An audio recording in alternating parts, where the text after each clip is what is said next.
नमस्कार, जय हिंद, वंदे मातरम दोस्तों। आइए स्टार्ट करते हैं आज की स्टडी।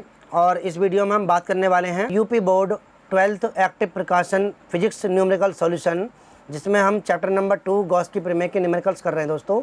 और ये वीडियो आज क्वेश्चन नंबर 10, 11 और 12 पर रहेगा। तो आइए स्टार्ट करते हैं आज की स्टडी। देखिए दोस्तों, आप कॉन्सेप्ट को अच्छे से समझें। कॉन्सेप्ट को अच्छे समझेंगे, प्रिंसिपल को आसानी से समझेंगे, तो मैं समझता हूँ कि फिजिक्स के जो सवाल हैं वो ज़्यादा हार्ड नहीं है दोस्तों। तो आपसे रिक्वेस्ट है कि किताब को या प्रिंसिपल्स को जहाँ से भी मिले आपको उन्हें अच्छे से स्टडी कीजिए और तब फिजिक्स के सवाल करने का प्रयास करिए दोस्तों। आप बहुत आसानी से कर पाएंगे, ऐसी मेरी गारंटी है। और यदि आप इसमें लापरवाही करते हैं तो फिर आप कितना भी अच्छा टीचर आपको पढ़ा ले तो आप अच्छे से नहीं सीख पाएंगे दोस्तों। तो आइए स्टार्ट करते हैं आज की स्टडी और देखते हैं क्वेश्चन नंबर 10। देखिए क्वेश्चन नंबर 10 क्या कर रहा है दोस्तों, ध्यान से देखेंगे। ये क्वेश्चन नंबर 10 ये कहता है, निम्नलिखित चित्र में गोलीय पृष्ठ एस डैश से गुजरने वाला वैद्युत फ्लक्स एक दूसरे बंद गोलीय पृष्ठ एस से गुजरने वाले वैद्युत फ्लक्स का 4 गुना है। दोस्तों 4 गुना है, तो आवेश का परिमाण कितना होगा ये बताना है। देखिए बहुत ही अच्छा क्वेश्चन है और मज़ेदार क्वेश्चन है, आसान भी है, ज़्यादा हार्ड नहीं है दोस्तों। देखिए ध्यान से देखेंगे, ये 2 क्वेश्चन पृष्ठ हैं, एक आपका एस है और एक आपका एस डैश है। ये कह रहा है दोस्तों कि इस एस डैश से जो फ्लक्स गुजरेगा वो इस वाले पृष्ठ से गुजरने वाले फ्लक्स का 4 गुना है। ये आपको दिया हुआ है और आपसे इस आवेश का परिमाण पूछ रहा है दोस्तों। तो देखिए बहुत ही आसान है, गॉस की प्रमेय इसमें लागू होगी दोस्तों। ध्यान देंगे कि हमें जो दिया हुआ है वो क्या दिया हुआ है। देखिए क्वेश्चन नंबर 10 में देखिए आपको दिया हुआ है कि एच डैश पर जो आवेश है वो आपका Q1 बराबर 1 माइक्रोकूलम और Q2 है दोस्तों वो है -2 माइक्रोकूलम और जो Q3 है आपका वो है आपका 9.854 माइक्रोकूलम। और आपसे पूछ रहा है कि Q बराबर कितना होगा दोस्तों। तो यहाँ पर एक बात नोट कर लें, ये जो अंदर वाला पृष्ठ है दोस्तों S और ये बाहर वाला जो पृष्ठ है S डैश, इन पर टोटल चार्ज हम ले लेते हैं कि ये कितना आवेश को घेरे हुए हैं। तो जो S डैश है S डैश उस पर टोटल चार्ज है S QS बराबर ले लेते हैं, इसको हम ये जाएगा Q1 plus Q2 plus Q3। ध्यान से देखें, ये इसके अंदर केवल ये तीनों आवेश आ रहे हैं ये वाले, तो इनको हम ऐड कर लेते हैं। ये हो जाएगा आपका कितना 1 प्लस ये -2 हो जाएगा दोस्तों। ध्यान से देखें, ये -2 और प्लस का 9.854 माइक्रोकूलम। ध्यान से देखें कितना हुआ ये QS जो हो जाएगा, ये देखिए 9 और 1 10, 10 में से 2 जाएंगे तो ये बचेगा 8, तो ये बचेगा 8.854 माइक्रोकूलम। दोस्तों ये QS जो है वो S पर सरफेस S जो है पृष्ठ S उस पर कुल चार्ज है और कुल चार्ज जो है S डैश पर वो कितना है दोस्तों। ध्यान से देखें, ये जो है आपका ये Q और ये अंदर वाला S डैश का ये पूरा है, यानी कि इसको कहेंगे हम Q प्लस QS। ध्यान से देखें एक बात, Q plus QS। QS dash पर जो चार्ज होगा वो Q प्लस QS होगा। ये बात आप नोट कर लें अच्छी तरह से। अब ध्यान दें, आपने गॉस की प्रमेय पढ़ी होगी दोस्तों, वो कहती है कि किसी बंद पृष्ठ से गुजरने वाला कुल वैद्युत फ्लक्स जो होगा वो उसके द्वारा घेरे गए कुल आवेश का 1/ε0 गुना होता है। तो यानी कि इससे जो फ्लक्स निकलेगा उसमें भी यही फॉर्मूला और इससे जो फ्लक्स निकलेगा उसमें भी यही फॉर्मूला, मगर उसने जो शर्त रखी है वो शर्त रखी है कि एस डैश से जो फ्लक्स गुजर रहा है दोस्तों वो एस से गुजरने वाले का 4 गुना है। यहाँ पर इस बात का हम प्रयोग करेंगे। तो प्रश्न से क्या करा है, ये प्रश्न से कहता है कि जो फाई ई एस डैश है वो 4 गुना है फाई ई एस का, यानी कि एस डैश से गुजरने वाले जो फ्लक्स है वो 4 गुना है एस से गुजरने वाले फ्लक्स का। इसका हम प्रयोग कर लेते हैं दोस्तों। ये यहाँ पर जो क्यू ई एस डैश है इसको हम रखेंगे QS/ε0, क्योंकि एस डैश के द्वारा जो घेरा गया आवेश है वो QS डैश है और एस के द्वारा जो घेरा गया आवेश है वो QS है। तो आइए अगले पेज पर चलते हैं, देखिए क्या कहता है ये। देखिए जरा, ये जो फाई ई एस डैश होगा उसको हम रख लेते हैं यहाँ पर QS डैश/ε0। और ये जाएगा 4 गुना किसका, ये 4 गुना है फाई ई एस का। तो ये कितना हो जाएगा, ये जाएगा आपका Q S upon epsilon not. तो ध्यान से देखें दोस्तों, ये कट जाएगा इससे, यहाँ पर बचेगा क्यू एस, और क्यू एस की जो वैल्यू है वो है दोस्तों कितनी, Q plus Q S equal होगी आपकी 4 मल्टीप्लाई क्यू एस। अब देखिए इस क्यू एस को मैं उधर लेके जाता हूँ तो ये केवल यहाँ पर क्यू बच जाएगा दोस्तों, ये जाएगा क्यू बराबर 4 क्यू एस माइनस का क्यू एस। अब देखिए 4 क्यू एस में से क्यू एस जाएंगे तो कितने बचेंगे, ये बचेगा आपका 3 क्यू एस। और ध्यान दें पिछले पेज पर चलते हैं, देखिए क्यू एस की वैल्यू कितनी है, ध्यान से देखें आप लोग, देखिए क्यू एस की वैल्यू है आपकी 8.854, ये रही क्यू एस की वैल्यू। इसको वहाँ पर हम उठा कर रख देंगे दोस्तों और आपका आंसर आ जाएगा। देखिए यहाँ रख देते हैं इसको उठाकर, ये जाएगा आपका 3 इंटू 8.854, बस मल्टीप्लाई कर लीजिए, ये आपका आंसर आ चुका है। ये जाएगा क्यू बराबर, देखिए 3 की मल्टीप्लाई 3 4 जा 12 मतलब 12, 12 का 2 आ जाएगा, और 3 पंजे 15, 15 और 1 16 का 6, और 3 अट्ठे 24 और 1 25 का 5, हासिल लग गई 2, और 3 अट्ठे 24, 24 और 2 26, दशमलव बाएं हाथ से लेंगे तो ये जाएगा 3 स्थान पर, तो ये जाएगा आपका 3 स्थान पर, यानी कि यहाँ आ जाएगा। तो आंसर आया आपका Q equal to 6.56 micro coulomb. और दोस्तों यही आपका आंसर हो जाएगा, एक बार चेक कर लेते हैं। देखिए ये रहा 26.56 यानी 26.56, और आप देख सकते हैं अपना आंसर 26.56। तो आशा करता हूँ ये क्वेश्चन आपको समझ में आ गया दोस्तों। आइए बढ़ते हैं क्वेश्चन नंबर 11 की ओर। स्क्रीन पर देखेंगे दोस्तों क्वेश्चन नंबर 11, देखिए सामने एक रहा, अनंत लंबाई की आवेश रेखा 2.0 मीटर की दूरी पर 4.5 × 10⁴ न्यूटन पर कूलाम का वैद्युत क्षेत्र उत्पन्न करती है, तो रेखीय आवेश घनत्व कितना होगा ये बताना दोस्तों। देखिए बहुत ही आसान सवाल है, आपने गॉस की प्रमेय का अनुप्रयोग पढ़े होंगे दोस्तों। गॉस की प्रमेय के 3 अनुप्रयोग थे, उसमें से ये पहले वाला अनुप्रयोग है। देखिए आपने पढ़ा था अनुप्रयोग कि किसी आवेशित अनंत लंबाई के आवेशित चालक तार के निकट वैद्युत क्षेत्र की तीव्रता का जो व्यंजक होता है वो आपने पढ़ा होगा। इसका दूसरा अनुप्रयोग है दोस्तों, किसी अनंत विस्तार की एक समान समतल चादर के निकट वैद्युत क्षेत्र की तीव्रता का व्यंजक। और तीसरा इसका जो पार्टिकल है वो कहता है किसी पतले गोलीय कोष, किसी आवेशित पतले गोलीय कोष के कारण वैद्युत क्षेत्र की तीव्रता का व्यंजक ज्ञात करना। तो ये 3 अनुप्रयोग हैं। इसमें दोस्तों पहले वाला आपको दिया हुआ है अनंत लंबाई के कारण।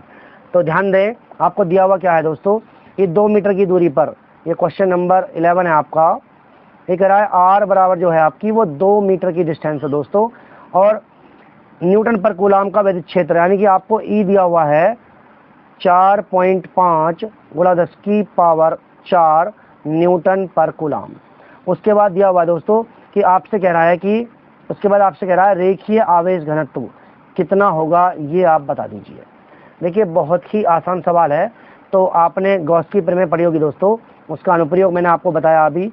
उसके आधार पर हम कहेंगे कि किसी अनंत लंबाई के एक समान आवेशित चालक तार के निकट वैद्युत क्षेत्र की तीव्रता का जो व्यंजक होता है वो ई बराबर λ/2πε0 r होता है।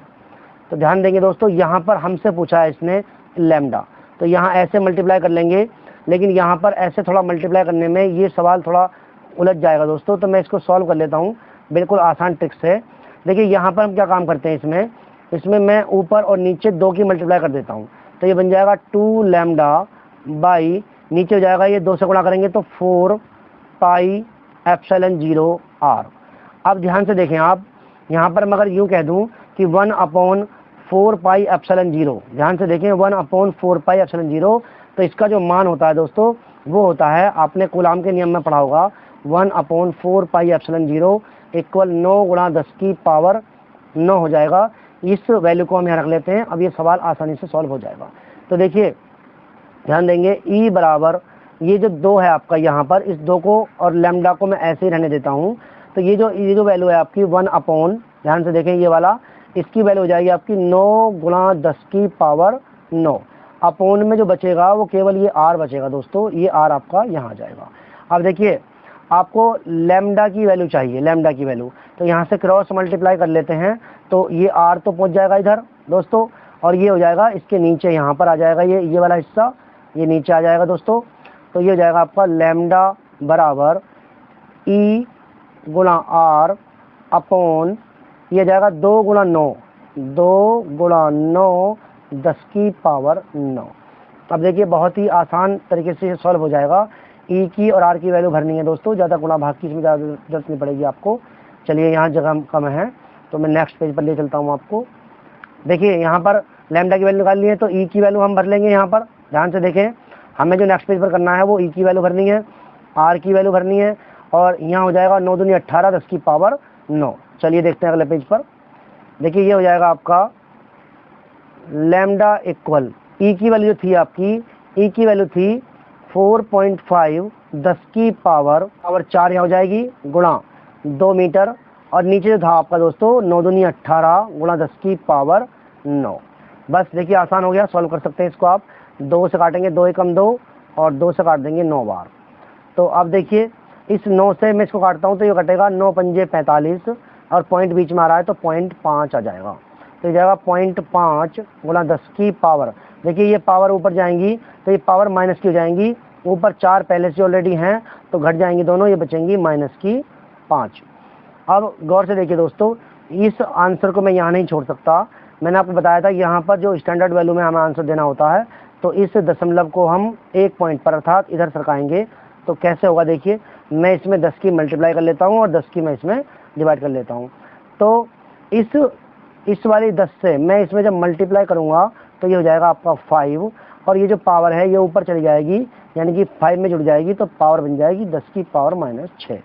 और ये लैम्डा जो होता है आपका यहाँ पर रेखीय आवेश घनत्व है, तो इसका जो मात्रक होगा वो कूलाम पर मीटर होगा दोस्तों, और यही आपका आंसर हो जाएगा। तो एक बार आंसर चेक कर लेते हैं स्क्रीन पर।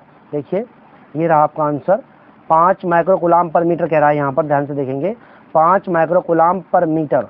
तो यहाँ पर 10 की पावर 6 वहाँ आ रहा है दोस्तों, इसमें यहाँ पर 10 की पावर -6 आ रहा है।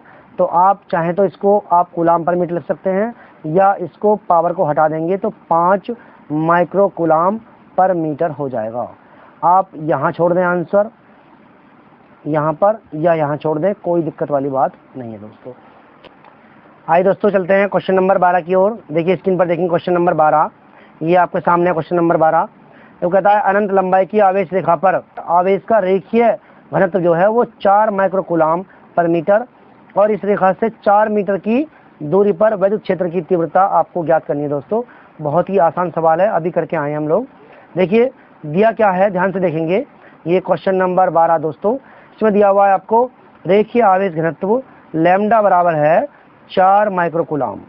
तो इसको हम कर सकते हैं 4 गुणा 10 की पावर -6 कूलाम पर मीटर। ये था आपका माइक्रो कूलाम पर मीटर, ये हो जाएगा आपका 4 गुणा 10 की पावर -6 कूलाम पर मीटर। और दूरी आपको दी हुई है r बराबर 4 मीटर।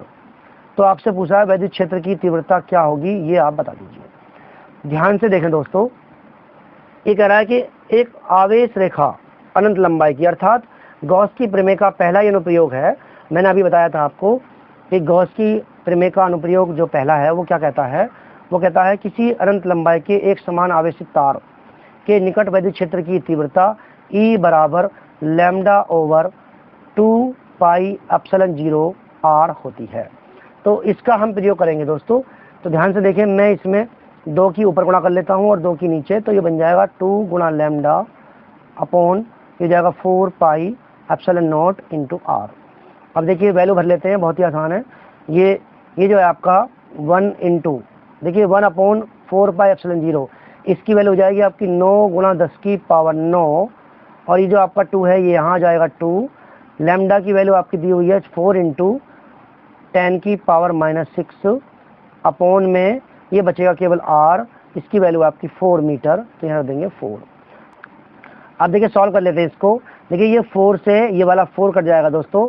अब यहाँ पर क्या बचेगा, ये 2 है, इस 9 में इसकी मल्टीप्लाई कर लेंगे तो ये बनेगा आपका E बराबर 18, यानी कि 18 हो जाएगा। अब यहाँ देखिए 9 और ये माइनस की 6, ये पावर आपस में मैनेज होंगी तो पावर बचेंगी 10 की पावर 3।